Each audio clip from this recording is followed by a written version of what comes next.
Hello, my name is Trevor Tutt, and I am the Curator of Exhibits at the St. Joseph Museum, Incorporated.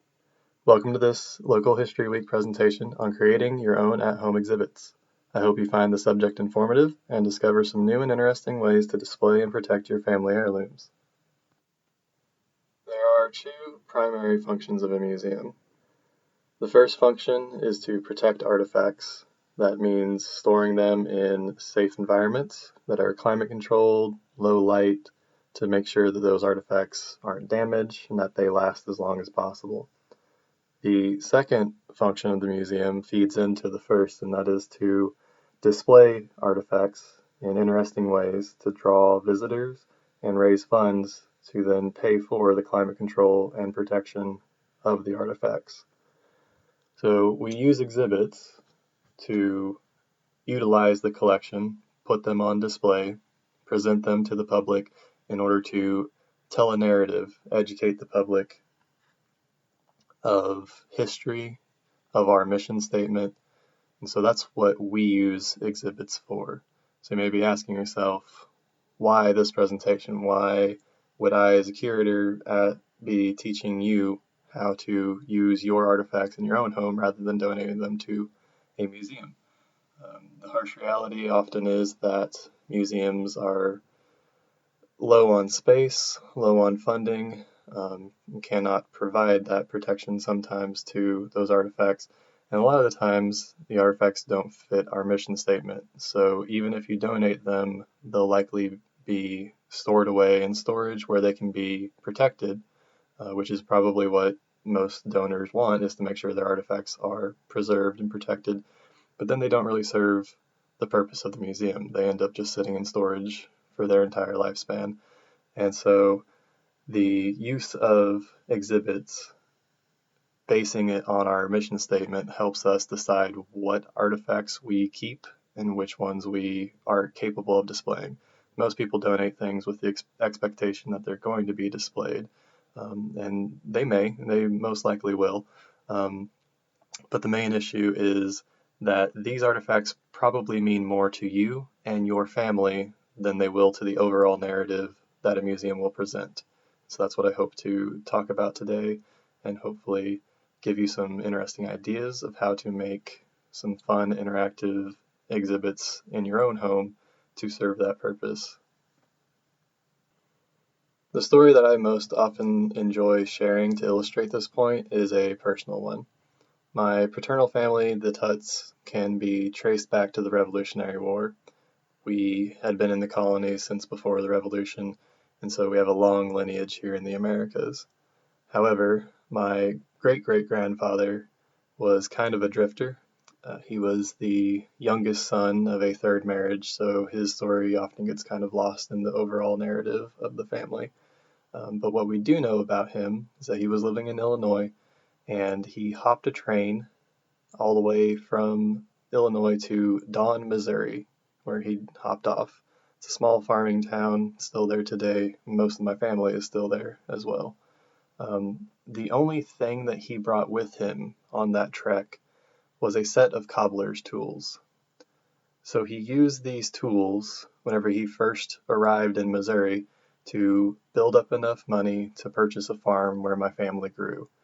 So to us, those cobbler's tools represent the origin of our family history. To anyone else, they're just a set of tools. If I were to donate those tools to our museum, they would go into storage with other sets of tools, and they would lose that personal history. Again, if my family had gone on to found a town or do something historically significant, then that would be a different story. Those tools might mean a bit more to the overall narrative of St. Joseph, but they don't mean much to that narrative other than what it means for me and my family. So those tools have been passed down for generations. They now belong to my uncle's family, and instead of just putting them in storage, it would be more interesting and more valuable to my family to put those on display, either mount them on a wall, have them somewhere where you can easily pull them out, and then tell that story to future generations. And that's what I hope that this project will do for you. Finding those interesting stories, finding the artifacts, using the artifacts to tell that narrative to your children, your grandchildren, and pass that history on.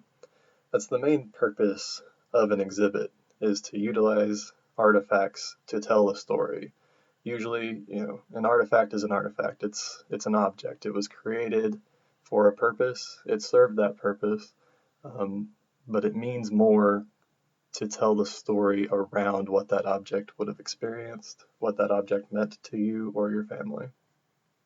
The first way to make sure you're protecting your artifacts is to maintain a proper climate-controlled environment. We all have items stored away in our basement or our attic, and we have to make sure that those are being stored properly. Attics notoriously are the worst place to store historical artifacts, but it's the most convenient place. It's out of the way, it's out of sight, out of mind, but a lot of times we need to make sure that we're taking care of these things the best we can. I was collections manager before I was the curator of the St. Joseph Museum, and so most of my job was maintaining that temperature and humidity in our collection storage. What you want to look at is someplace that is cool and dry relatively. You don't want to get any lower than 15% humidity, because that can cause papers and artifacts to start to crack, become brittle. But you also don't want to go higher than 65% humidity. I usually try to keep everything at a 40% relative humidity. That way you can manage some more fluctuations in your temperature control. If you have stability in either one of these, if you have extremely stable temperature or extremely stable humidity level, then you can manage fluctuation with the other. Usually temperature is the easier one to control, so you'll want to look at a space in your home that you can maintain. Usually I would say about 65 degrees would be ideal. You want it to be pretty cool to keep artifacts safe. You can manage it with 70 or 75. So even if these things are in your normal home, if you just have them out, then you just have to make sure, if you're comfortable living in it, then you just have to make sure that the humidity levels are also secure. So this will help keep your artifacts safe and looking the best they can for longer. One thing that I like to think about, especially with family heirlooms or artifacts that served a purpose, is that sometimes it's easier to just keep using them for what their intended purpose was. A lot of times you'll end up with furniture from a loved one who's passed, large items that can't really fit in your home, that end up in storage. Sometimes you can't bring yourself to get rid of them. Again, they may not fit a mission statement at a museum. It might be easier just to have those on display in your house, whether or not it fits your aesthetic. If you're wanting that purpose of maintaining it, telling the story of your ancestors, then it's often better to keep those items out. As long as they're out, you can continue to maintain them. If you put them in storage, they'll often fall apart. You're not using them regularly, you're not dusting them, taking care of them. That can become a problem. And so having them out in your home can actually benefit to make sure that they are being taken care of and used properly. Well, this might be an interesting example. The television show Sherlock has an episode which depicts a curator at a museum utilizing a tea set during a traditional Chinese tea ceremony. And so this artifact, she explains, was created for the purpose of this tea ceremony. And by not using it, it becomes cracked and brittle, but by pouring the water, creating steam, that function that it was created for actually helps to preserve it over time. We see that with a lot of things that we have in collections today. We have a lot of pottery, a lot of baskets, and these things are in climate control, but they aren't being utilized as they were whenever they were created, and therefore they just kind of sit in storage and fall apart, as most things do over time. A similar story, my grandmother had a lot of antique furniture, and she essentially trained me to dust them, wax them, protect them, and so I have that skill set of making sure that those artifacts are protected over time, even though they're out in the home and collecting dust. they're not in storage and they're not being damaged or falling apart by us not paying attention to them. Sort of as an opposite example, the cobbler tools that my family has that I mentioned earlier, those were tools that were created for the purpose of being used. But if we continued to use those today, they would definitely fall apart. Those were not something that were meant to be permanent, but they mean more to our family if we can preserve them. So we all have certain things that we want to preserve, certain things that might be better if we try to store them properly rather than use them consistently. A lot of those items are probably going to be paper items. If you're thinking about preserving your parents' marriage license or other documentation, especially family photos, those are the most important things to try to preserve. My first word of advice would be to try to digitize those. We talk a lot about how digitization is an ever-evolving field right now. So a lot of times the technology advances faster than the items can be digitized. So you end up with outdated formats of storage. But I still advise to try to make sure that you are updating those, taking pictures, preserving pictures. We try to suggest that you upload things as a TIFF file. That's the lossless style. It is a larger file size, so you'll have to have proper storage to maintain depending on how large your collection is.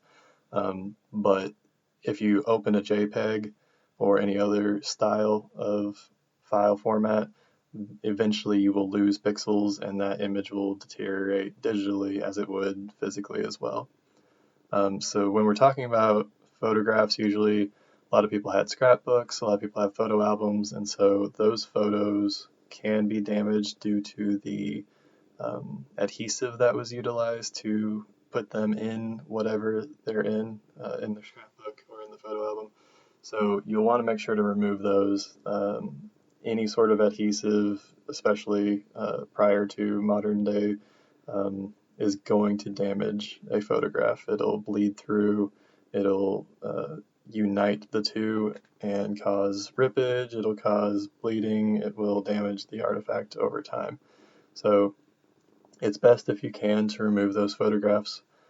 Once you remove them, there are various ways of cleaning them. I would recommend using a conservator rather than trying to do those methods yourself, and I myself am not very trained in that, but it is possible to protect them once they've been attached with adhesive.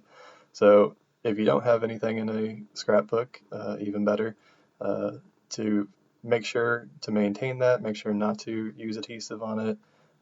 Even if something is damaged, if you have a photograph that's been ripped or is missing a piece, do not tape it, do not try to reconnect it. If you use tape, again, that adhesive will bleed through. There's examples that show that bleeding on very historic documents, very important ones. You can end up losing the words on that due to the bleeding. And remember, a lot of documents, especially ink on paper, these again were not meant to be preserved. They weren't meant to last forever. Or if they were, then the people who were creating them didn't have any idea of what those items would do in 100 years. So you have a lot of inks that will bleed and damage the paper. And again, paper is a plant product. It is going to deteriorate, it's going to disintegrate with age, with time, just as all organic material does. So there are ways to try to preserve these things. Again, if it is damaged and ripped, there's a thing called rice paper, which is also created from plant fibers.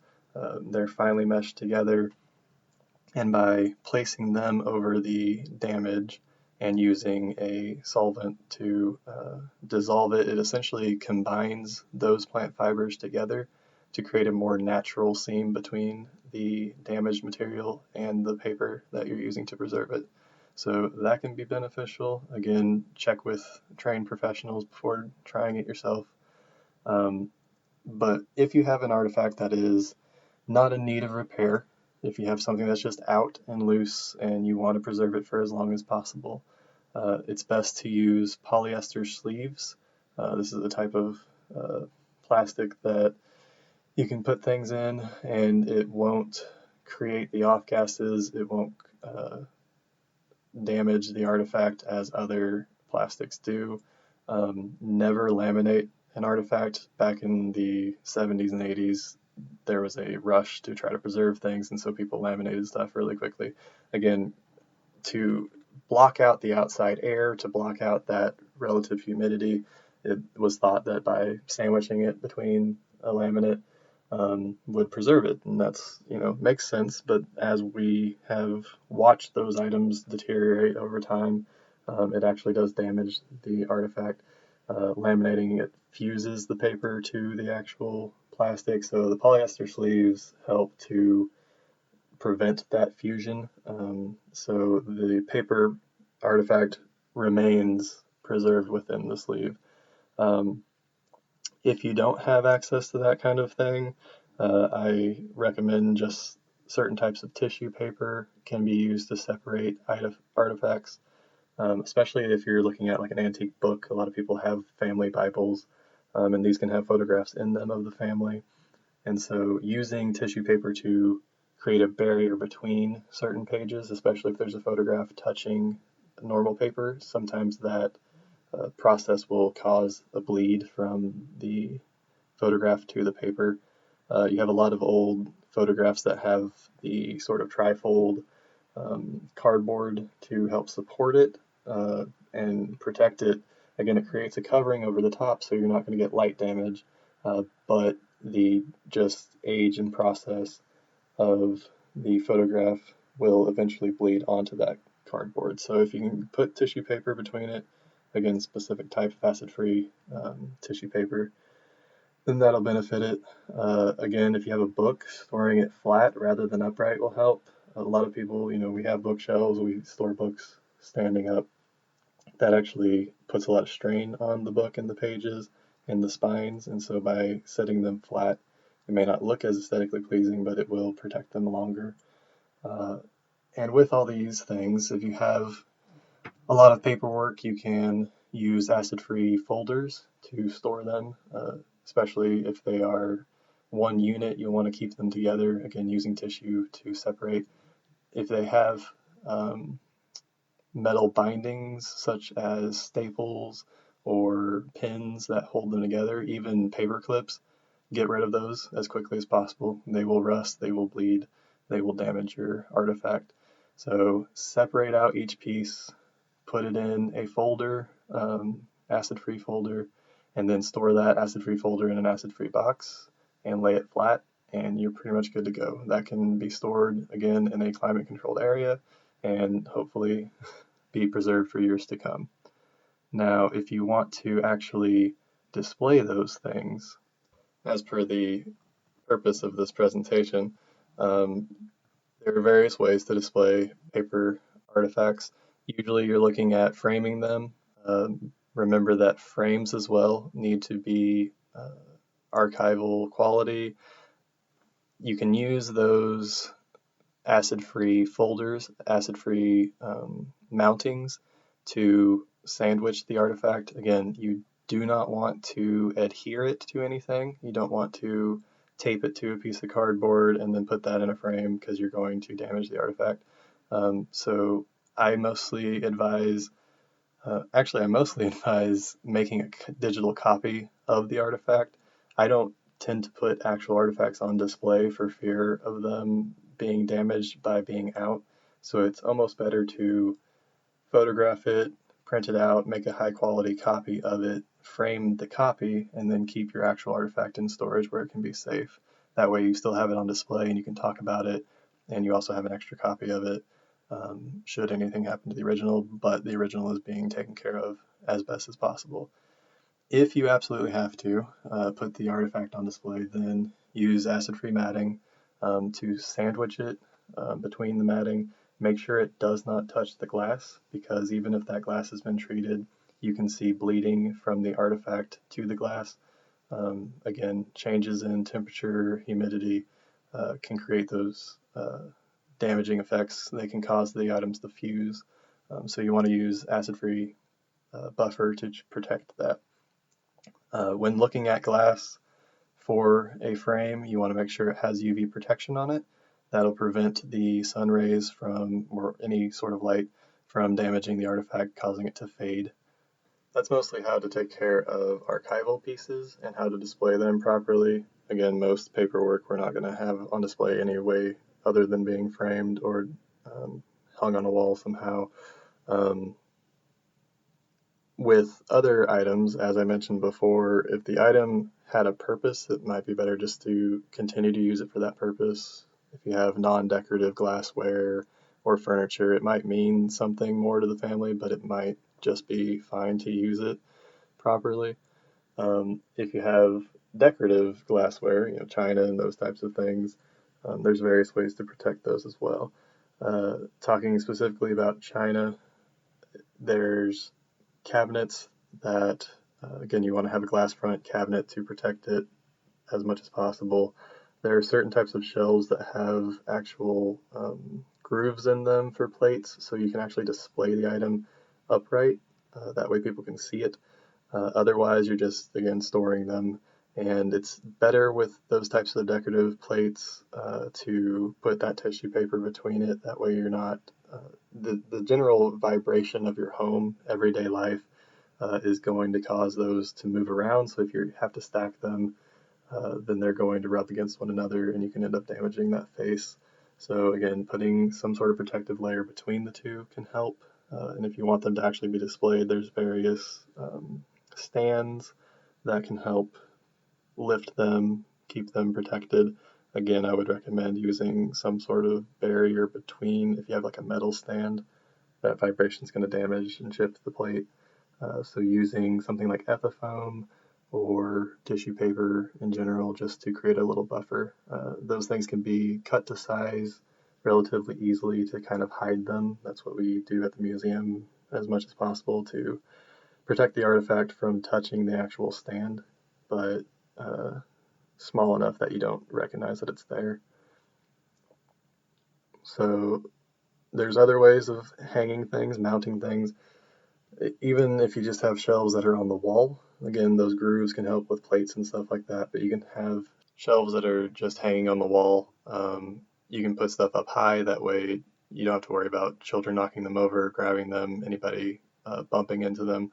So high storage is sometimes fun to do with displays. Just putting things up high can also raise people's eyes if you have high ceilings and stuff, creating interesting ways of using that space that probably wouldn't be used otherwise. There's interesting types of shelves. In our home, we actually have a type print typeset box that we use to display knickknacks on. So that can be a fun way of creating an aesthetically pleasing display case to place your items on. A lot of those things are family heirlooms. Again, if you're, of course, worried about the value of your items, you'll want to make sure that they're in glass, locked cases possibly, but even those can be on display because, we all have family drawers that have our family jewelry, again, a grandmother's wedding ring or earrings or jewelry or those types. A lot of times those can be more fun if they're out in the open. If you have family over, you can talk about what this wedding ring means to your family. So those are various ways of putting stuff out on walls. There's also using shadow boxes can be very interesting. We use them mostly for our doll collection at the museum, but you can create all sorts of interesting dioramas with a shadow box. It's essentially the same as a picture frame, so you'll want to use the same procedures, making sure the artifact isn't touching the actual glass, making sure that it's mounted properly so it stands without taking damage or with risk of it falling over. But you can take old dolls that belong to your family, put them in interesting scenes if you'd like to, create a little miniature dollhouse, something like that, that again tells a story and looks visually appealing within your home, fits the aesthetic, and you can use it to talk about your family's history. One really interesting way that I've seen family history told is using various mixed media displays. I've seen family trees that are actual wall decals, and so you have the portraits of your family members displayed sort of in a branching tree manner that can help create that narrative to talk about your family. My wife recently created a wreath with her family photographs in it. So again, that creates a narrative representation of a story that you want to share with your family. That wreath is, themed, so that would come out during Christmas time, hang on a wall, so you can actually see it during the holidays whenever your family gathers. Similarly, people make Christmas tree ornaments out of family photos, and various ways to create an interesting display. So those would be my suggestions. Another thought with just open-faced displays on shelves, again, historic books, things of that nature, make sure that you're keeping them up off the floor. You don't want to use that bottom shelf for your historic things. There may be bugs or pests of other types that unintentionally get into those. So keeping them up high, even pets can cause damage. So keeping them up on the upper shelves can be fine, even if they're not protected by a glass front. Again, with books, you'll want to actually lay them flat, which is less aesthetically pleasing, but more protective for the artifact itself. Again, sorry to be kind of jumping around with different ideas, but back with the shadow box idea, I know that a lot of families will display a military history via shadow boxes or framed photographs. A lot of times you'll have medals or flags, and those are very important historical artifacts to your family history. There's some really great frames for those available you can easily find. Again, making sure to mount them properly. There's a lot of companies that do that for a family, so that might be the best route to go. But those create great visual representations of your family history. Within the museum, we talk a lot about collectors. The largest collections that we have are specific to a certain type of collecting. The Harry George collection, the Mary McNeil collection are all Native American artifacts. Similarly, the Golding collection is a doll collection. The same with the Doll Museum collection was all focused on collecting only doll items. So looking at your family history, what was your family collecting? Are there specific important collections within your family? A lot of people today, due to nostalgia, they'll collect artifacts that remind them of their childhood. You'll have, again, tied in with dolls, you'll have action figures and toys coming down the line that may be very important to your family or to yourself. And so there are still ways to display those. That's a worthy reason to display something. If it makes you feel good, makes you happy, if you want it on display, then that's just as important and valuable. So using these methods can also help you display a collection. The Harry George collection, whenever he had it in his home, was mounted on the walls. Again, it was 100 years ago, so the methods were a bit not as well for preservation as they are today, but still creating that visually appealing home is very important to displaying your collection and using it to tell the stories you want to tell. Again, your family history is going to mean more to you and your family than it will to the public in the museum. We recently had a family member of a well-known and important family to the museum mission visit us to do research on her family. We had a large amount of their artifacts on display and in our archives, and so she visited, checked it out, saw what we had, and then let us know, hey, I have a portrait of my great-grandfather, would you guys like it? And of course, we would love to have that. It would display very nicely, it would fit our narrative. So yes, please bring that to us, I said. And so she went home and relocated it and was about to bring it to us and said, you know what, this looks better over our fireplace. And I said, that's great. It is better served in your home to talk to your family about than it would be for us to have it. And eventually, whenever you do decide that you're ready to have that in a museum, we would be more than happy to take it. So I hope that this has given you guys some ideas how to display your family history, some interesting and appealing ways. The more visually appealing an exhibit is, the more it'll draw the attention of the audience. So you want to make it look as interesting as possible. So then your grandkids will come up to it and say, "What is that?" And that offers you the chance to then tell the story, tell the narrative that you want to tell, and keep your family history alive for generations to come. So I hope that this has been beneficial. If you have any questions, again, my name is Trevor Tutt. I'm the curator at the St. Joseph Museum. You can find me on our website, and you can email me at trevor@stjosephmuseum.org or give us a call at the museum, and I'll be happy to answer any questions. Thank you.